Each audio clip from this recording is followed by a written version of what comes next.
बालेन दाईको पोस्ट आओस् अनि त्यो पोस्ट भाइरल नहोस्, यस्तो चाहिँ हुन सक्छ, यस्तो चाहिँ कदापि हुन सक्दैन।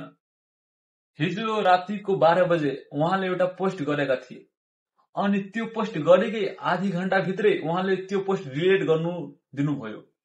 अनि तपाईहरु यो पोस्ट हेर्न सक्नुहुन्छ। अनि उहाँले यो पोस्ट फर्स्टचोटि गरेका हैन, यस्तो खालको पोस्ट उहाँले बेला बेलामा गरिराख्नुहुन्छ।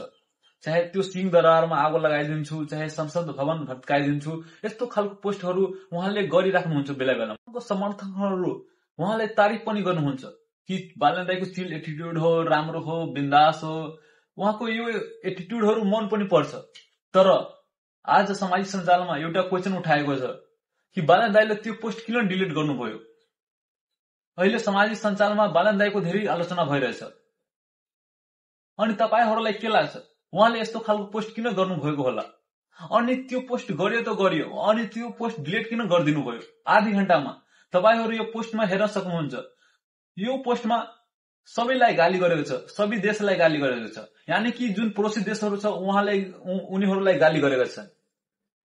अनि जो नेता छन्, नेताको पार्टीहरूलाई पनि गाली गरेका छन्। अनि उहाँले किन डिलिट गरिदिनु भयो? यो पोस्ट सामाजिक सञ्जालमा उहाँले धेरै आलोचना भइरहेछ अहिले। अनि तपाईहरुलाई के लाग्छ? अनि तपाईहरु आफ्नो कमेन्टमा आफ्नो प्रतिक्रिया दिनु कि तपाईहरुलाई के लाग्छ कि उहाँले किन गर्नुभएको होला अनि किन डिलिट गरिदिनु भयो।